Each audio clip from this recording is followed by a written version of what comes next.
Amém, meus irmãos? Vamos abrir a palavra do Senhor nessa manhã, no livro de Atos, no capítulo número 2. Nós estamos terminando o segundo capítulo, essa é a penúltima mensagem nesse capítulo 2.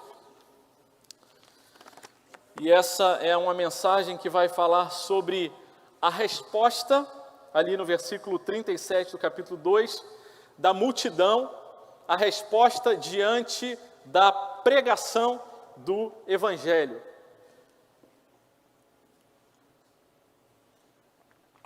O Evangelho foi clara e abertamente pregado no capítulo 2, ao registro do versículo 14 até o versículo 36, quando o apóstolo Pedro ele vai explicar para aquele povo o que estava acontecendo ao ter sido derramado o Espírito Santo de Deus. Vamos ler aqui o versículo 37 do capítulo 2, acompanhe a leitura que diz assim: Quando ouviram isso, ficaram muito comovidos e perguntaram a Pedro e aos demais: Que faremos, irmãos? Pedro respondeu: Arrependam-se e cada um de vocês seja batizado em nome de Jesus para a remissão dos seus pecados e vocês receberão o dom do Espírito Santo, porque a promessa é para vocês e para os seus filhos e para todos os que ainda estão longe, isto é, para todos aqueles que o Senhor nosso Deus chamar. Com muitas outras palavras, deu testemunho e exortava-os dizendo: salvem-se desta geração perversa. Então os que aceitaram a palavra de Pedro foram batizados, havendo um acréscimo naquele dia de quase 3.000 pessoas. Amém. O texto que nós acabamos de ler começa com a expressão: quando ouviram isso. Isso o quê? Isso que havia sido registrado ali, do versículo 14 ao versículo 36, quando Pedro, o apóstolo Pedro, ele passa a explicar o fenômeno, o evento que eles estavam testemunhando ali. O começo do capítulo 2 de Atos diz que os discípulos estavam esperando juntos a promessa entregue por Jesus no capítulo 1 de Atos: vocês receberão poder ao descer sobre vós o Espírito Santo e serão minhas testemunhas em Jerusalém, Judeia, Samaria e até os confins da terra, o que diz Atos capítulo 1, versículo 8. E eles estavam ali esperando o cumprimento dessa promessa. E diz a palavra de Deus que, unidos no mesmo lugar, de repente do céu ouviram um som como de um vento impetuoso que encheu aquele lugar, e línguas de fogo foram distribuídas, uma para cada um deles. E eles começaram a falar em outras línguas que não a deles, mas a língua de outros que estavam ali em Jerusalém por ocasião da festa do Pentecostes. Diz a palavra de Deus que tinham pessoas de todas as nações ali, e cada um ouvia na sua própria língua. E a pergunta que se repete 3 vezes nessa primeira parte do capítulo 2 é: como nós conseguimos ouvir cada um na nossa própria língua? Como nós estamos conseguindo entender o que eles estão falando? Como nós conseguimos entender a respeito da grandeza de Deus? Alguns, porém, rejeitaram essa palavra e disseram: eles estão bêbados. Olha só, eles estão falando coisas sem sentido. E então, o apóstolo Pedro se levanta junto com os 11 e diz: estes homens, esses servos e essas servas não estão bêbados, conforme vocês acham que estão, porque não são nem 9 horas da manhã ainda, e na festa do Pentecostes o costume era que apenas se comesse ou bebesse alguma coisa perto do meio-dia. E ele diz: o que acontece hoje, que vocês estão testemunhando, é o que aconteceu, havia sido previsto e profetizado pelo profeta Joel, que nos últimos dias seria derramado sobre filhos e filhas, sobre servos e servas, e eles profetizariam, falariam das maravilhas de Deus, e haveriam sinais no céu e na terra, e até que viesse o grande dia do Senhor. Então Pedro conclui essa primeira parte e fala: o que aconteceu? Deixe-me explicar com detalhes. É que Deus mandou Jesus, nasceu como um bebê, cresceu como um varão aprovado de Deus, aquele que não tinha pecado, aquele que veio para resolver o problema da dívida, e ele que não tinha pecado era varão aprovado. Vocês o mataram, a culpa da morte de Jesus é de vocês, o apóstolo Pedro diz. Mas ele segue dizendo: mas Deus não deixou que o seu corpo apodrecesse na sepultura, Deus o ressuscitou, e nós testemunhamos desse poder da ressurreição e nós mesmos somos resultado desse poder da ressurreição. E esse poder da ressurreição, ele é derramado na vida do povo de Deus por causa do derramamento do Espírito Santo, porque Deus ressuscitou Jesus e depois o elevou às alturas e o fez sentar à direita, à destra de Deus. E desse lugar ele colocou todos os inimigos debaixo dos pés de Jesus e deu a ele poder sobre todas as coisas. E então deu o Espírito Santo a ser derramado, e esse Espírito é derramado, e é o que vocês testemunham, diz o apóstolo Pedro. Esse Espírito foi derramado para que todos o que recebam possam reconhecer que Deus o fez Senhor e Cristo. E então nós lemos esse texto a partir do versículo 37. Quando eles ouviram todas essas coisas, eles ficaram muito comovidos.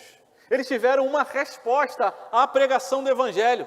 E todos nós, todo ser humano, precisa responder à revelação de Deus, à pregação do Evangelho. E não há ninguém que fique indiferente a isso.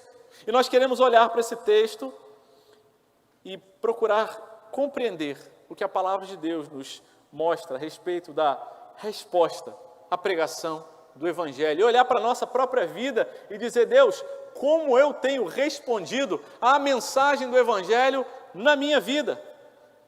A resposta da pregação do Evangelho.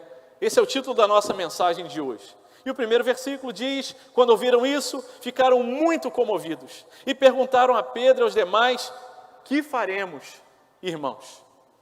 Primeira resposta, a primeira constatação que a palavra de Deus nos mostra é que ninguém fica indiferente diante da pregação do Evangelho.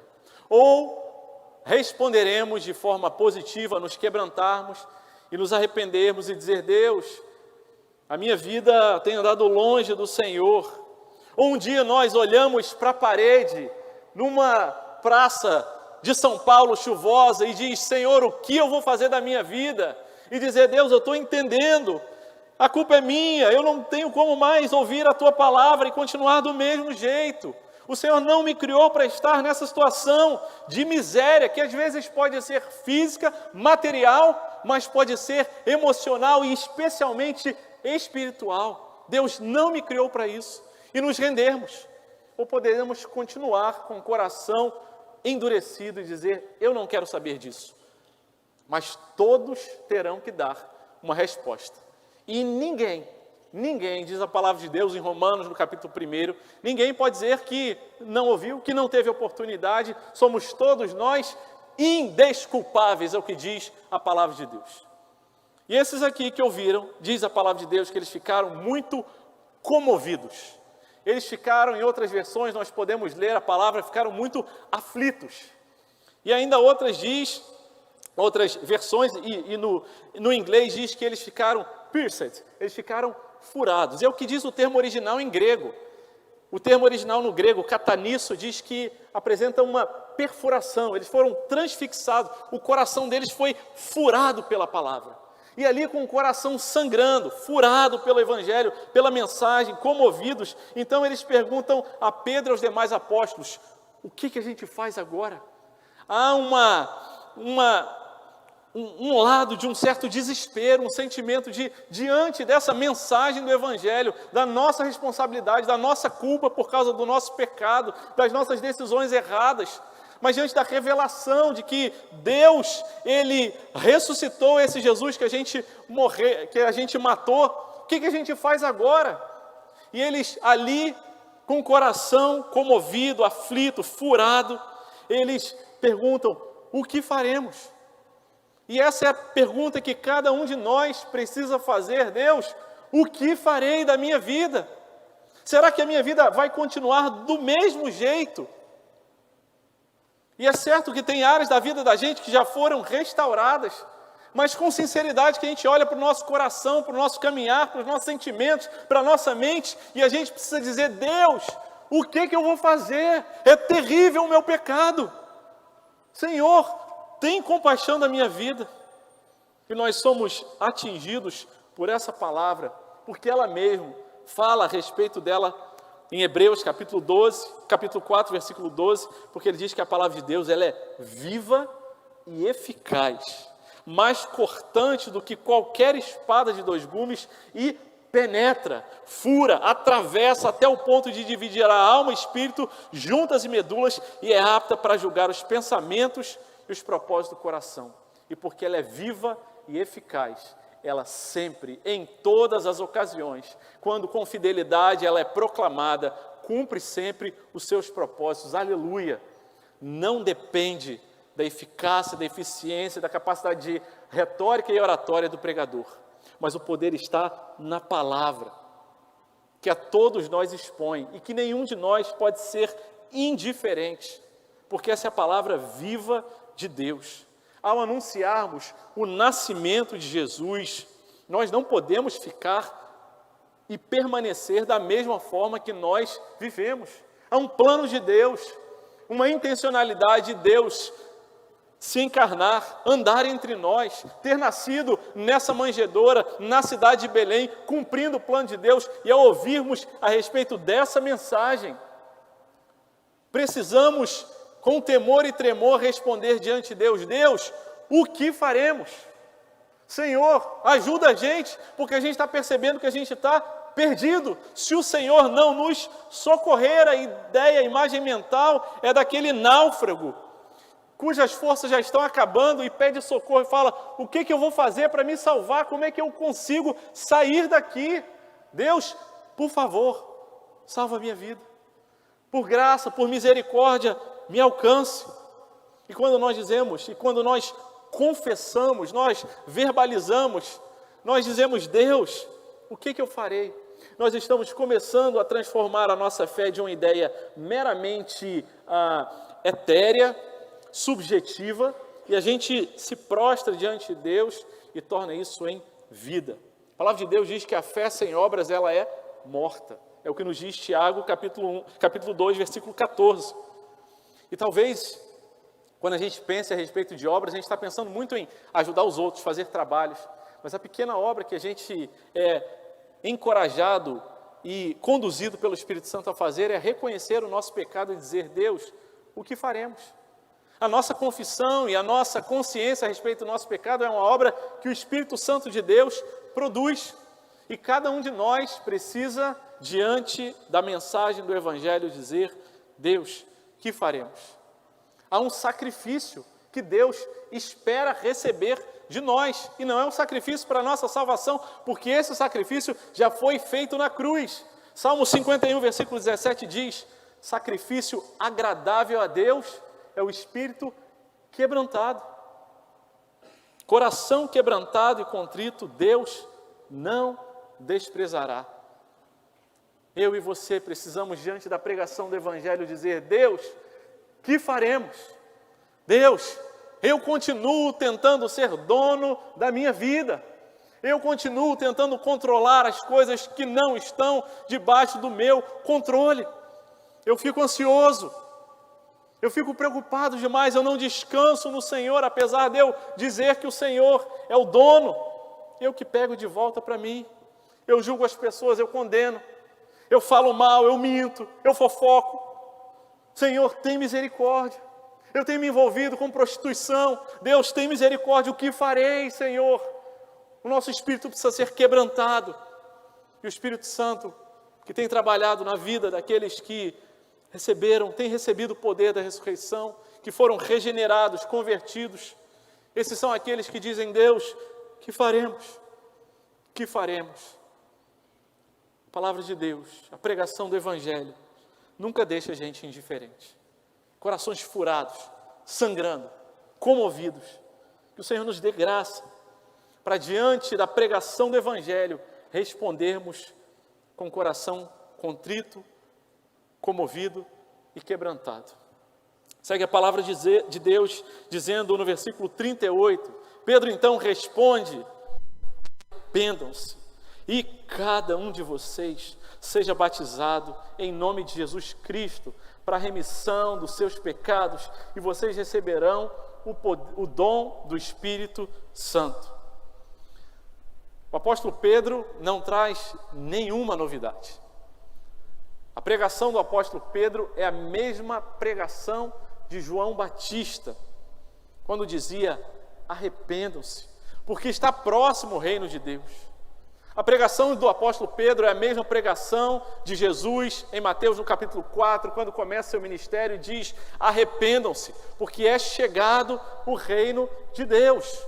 E de igual forma Pedro continua pregando: arrependam-se. Nós vamos ver outros textos no livro de Atos, gente dizendo: convertam-se, mudem de mente. É o que significa a palavra arrependam-se, que haja mudança na mente de vocês. É a segunda resposta esperada diante da pregação do evangelho, é que a nossa resposta precisa envolver arrependimento e um posicionamento. Sim, nós precisamos ter consciência da gravidade do nosso pecado e dizer: que faremos? Mas é preciso também arrependimento, mudança de mente. A palavra arrependimento no original é metanoia, mudança de mente. Mas como eu posso mudar a minha mente, a minha essência? Deus, como é que eu posso mudar o meu jeito? Quantas vezes a gente ouve alguém falando: você precisa ser mais calmo. Eu sei que eu preciso ser mais calmo, mas como é que eu faço isso? Eu não sei, eu não dou conta de mudar a minha essência. Mas aleluia, porque quando a palavra de Deus ela vem sobre as nossas vidas, ela ao mesmo tempo nos confronta, mas também nos transforma e faz a obra que nós mesmos não temos condição de fazer. Por isso que nós não somos aqueles que dependem das nossas próprias forças, mas tudo que nós precisamos fazer é nos rendermos e falar: Deus, eu desisto, eu não dou conta, eu sou fraco mesmo, eu me arrependo, porque a culpa e a responsabilidade é minha. E quando nós somos despertados pelo Espírito Santo para essa percepção, nós já estamos andando no caminho do arrependimento. E louvado seja o nome do Senhor quando nós ouvimos a palavra de Deus e ela traz tristeza e não alegria para o nosso coração por causa do nosso pecado. E esses têm sido uns textos que eu mais tenho lembrado e cada vez gostado mais dele, apreciado mais. 2 Coríntios capítulo 7, versículo 10, a tristeza, segundo Deus, produz arrependimento. Se você tem ficado triste com o seu pecado, se você reconhece: pisei na bola, vacilei, passei dos limites, escolhi, tomei decisões erradas, e você se entristeceu com isso, e se você se arrependeu do seu pecado, e se você tem dito: o que farei a partir de agora? E o Senhor tem conduzido você aos pés do nosso Salvador, aquele que diz: meu filho, minha filha, tudo que eu quero de você é um coração contrito, quebrantado. E você tem uma nova oportunidade, a misericórdia de Deus que se renova a cada manhã, espera de cada um de nós arrependimento e um posicionamento. O texto diz que o apóstolo Pedro disse: arrependam-se, que cada um de vocês sejam batizados em nome de Jesus Cristo. Ele diz: olha, vocês estão arrependidos? Vocês reconhecem o pecado e a falta de vocês? Então que vocês assumam que Deus, Ele fez uma aliança com vocês. Que Deus, Ele se revelou a vocês e façam a sua pública profissão de fé, entendendo: eu creio nisso, eu vou ser batizado. E meus irmãos, a gente lê isso rapidamente aqui, para que vocês sejam batizados em nome de Jesus, e nós pensamos logo na cena do batismo, a pessoa recebendo ali a água sobre a sua cabeça. Mas meus irmãos, isso não era tão simples naquela época, porque naquela época aqueles que viviam num contexto de perseguição e de pressão, e dizer: eu me identifico com esse que o império matou, significa dizer: eu também estou pronto para morrer como eles morreram. E ser batizado aqui significa dizer: Deus, eu entendo que o Senhor me alcançou, e publicamente eu professo a minha fé dizendo: eu estou aqui, eu estou aqui. E o Senhor me alcançou, e pela tua graça eu posso ser batizado e publicamente dizer: eu sou crente, ainda que eu passe por lutas, desafios, perseguições. E o texto segue dizendo: seja batizado para a remissão dos seus pecados e receberão o dom do Espírito Santo. E cabe aqui uma explicação: isso não significa dizer que os nossos pecados serão perdoados quando nós formos batizados, não, mas significa dizer que ao sermos batizados, nós reconhecemos que os nossos pecados já foram perdoados e que nós já recebemos o dom do Espírito Santo. Aliás, ninguém pode dizer que crê, que foi convertido, se não tiver recebido o dom, o presente, a dádiva do Espírito Santo. Você pode se comportar como crente, você pode vir na igreja, você pode saber cantar os cânticos, você pode ler e explicar os textos bíblicos, mas você não pode dizer que você é crente de verdade se o Espírito Santo não regenerar a sua vida e mudar o seu interior. E assim, quando nós nos arrependemos, nós podemos proclamar: eu recebi o dom. E ele não está falando dos dons do Espírito Santo, e sim desse presente de Deus. A resposta à pregação do Evangelho é uma resposta que envolve necessariamente arrependimento e um posicionamento que Deus nos conduz a tomar. Não existe crente que não tenha se arrependido.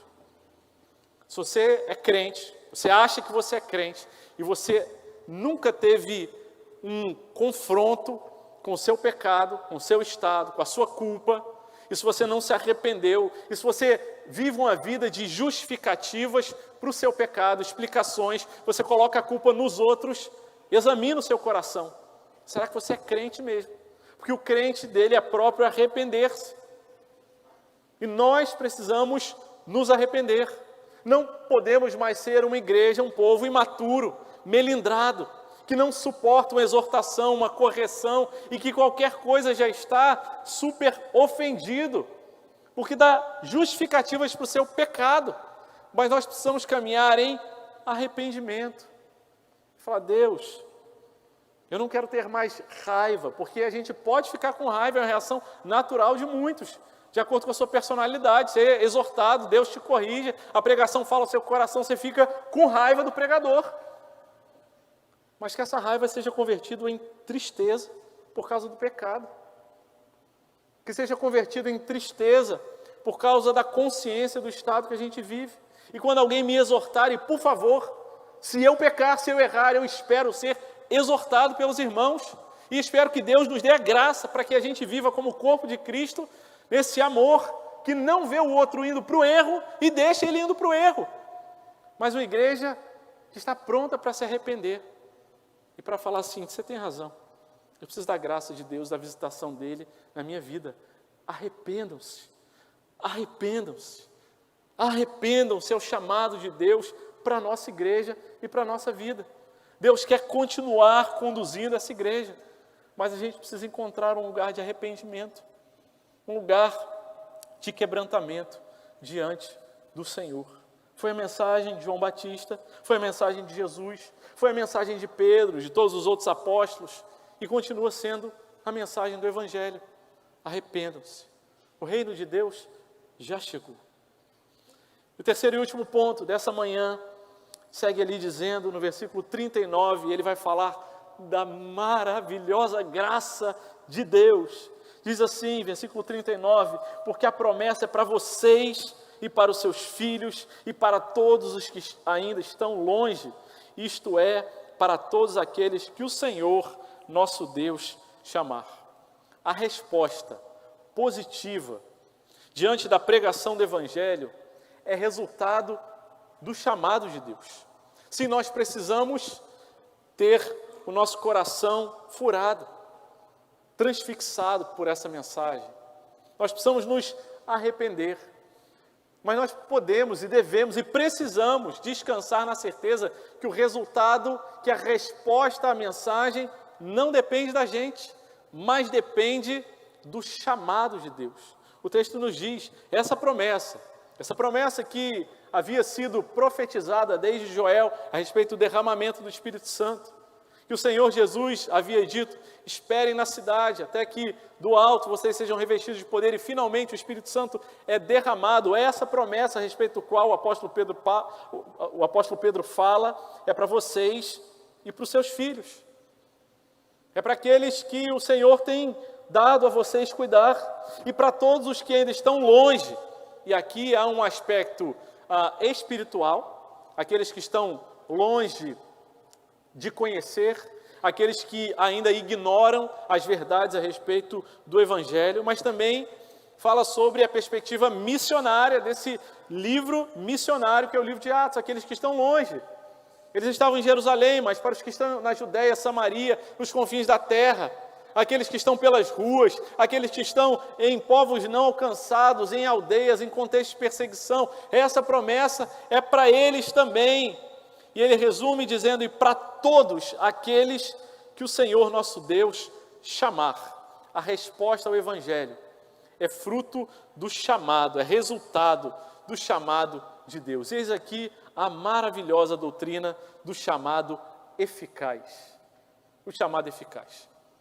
A doutrina do chamado eficaz nos diz que aqueles que o Senhor predestinou, escolheu, ouvirão o chamamento externo da pregação do Evangelho. Todos ouvirão, todos os povos, a todos os povos será pregado o Evangelho. E todos terão um chamado de ordem externa. Chegará aos ouvidos, talvez à mente, compreenderão intelectualmente o que está sendo dito. Mas a doutrina do chamado eficaz fala sobre o chamado interno, que sai e desce da compreensão que é necessária, uma compreensão lógica, razoável, racional, mas que desce para o coração. E esse é o chamado eficaz, é a graça de Deus, é o poder da ressurreição que transforma o coração de pedra em um coração de carne, um coração que estava morto num coração regenerado. E então podemos responder com fé. Pela graça somos salvos mediante a fé. E isso não vem de nós, é dom de Deus. E Deus faz isso chamando todos aqueles que Ele escolheu. Mês a mês nós celebramos a ceia do Senhor e um dos textos que nós usamos é o de Mateus 26, 28, que diz: isso é meu sangue, o sangue da aliança derramado em favor de muitos para a remissão dos pecados. Daqueles que eu chamei, não de todos, mas para a remissão de muitos, aqueles que Deus escolheu e decidiu chamar. Nós terminamos recentemente a exposição de Efésios, e no capítulo 1, quando Paulo ora pelo povo de Éfeso, no versículo 18, ele ora dizendo: eu peço que Deus ilumine os olhos do coração de vocês, para que vocês saibam qual a esperança da vocação, do chamado de vocês, e qual é a riqueza da glória da sua herança nos santos. Ele está dizendo: eu peço que Deus abra o entendimento espiritual de vocês, para entender que vocês foram chamados de forma eficaz por Deus. A resposta do Evangelho, a reação positiva diante da mensagem do Evangelho, é resultado desse chamado aos nossos corações. E por isso nós podemos descansar. Ao mesmo tempo nos humilha, porque nós não podemos dizer: eu atendi ao chamado porque eu entendi, porque eu tenho uma compreensão intelectual que está acima dos outros e eu pude responder. Não se trata de uma resposta de ordem natural, senão espiritual. E ao mesmo tempo nos dá a dignidade de dizer: Deus, eu não mereço. Eu não mereço. O Senhor não pode, o Senhor tem que escolher outro. Mas não é por causa do nosso merecimento, da nossa competência, das nossas características, mas é por causa da graça. E ainda que eu seja um mendigo, ainda que eu seja alguém que virou as costas para a família, ainda que eu seja alguém que estou dentro da igreja, mas que ainda não encontrei e não fui chamado por Deus, o Senhor nos quer chamar. E a resposta positiva à pregação do Evangelho é resultado desse chamado, e nós podemos descansar nessa certeza. Essa é a resposta para todos aqueles que o nosso Deus chamar. O texto então vai finalizando ali no versículo 40. Lucas, o autor do livro de Atos, ele vai dizer: com muitas outras palavras deu testemunho e exortava-os. Lucas parece fazer um resumo de todas as outras coisas. Ele diz: salvem-se dessa geração perversa. Vocês ouviram o Evangelho? Vocês foram alcançados por essa mensagem, o coração de vocês perfurado, vocês já se arrependeram, vocês entenderam que vocês foram chamados. Salvem-se dessa geração, que a vida de vocês continue a ser transformada. que vocês não continuem nessa geração perversa. E esse sentido da palavra salvação aqui não significa dizer vocês vão trabalhar para alcançar a salvação. Não, vocês já foram alcançados pelo sacrifício de Jesus. Então, tendo sido alcançado, tendo sido os olhos de vocês abertos espiritualmente, deixem as práticas dessa geração perversa, pervertida, que se corrompe dia após dia e que tem um coração duro e que não aceita correção e que não dá razão à pregação da palavra de Deus, mas sempre dá justificativas, mas salvem-se dessa geração. Versículo 41, finalizando, ele diz: então, os que aceitaram a palavra de Pedro foram batizados, conforme ele tinha orientado, havendo um acréscimo naquele dia de quase 3.000 pessoas.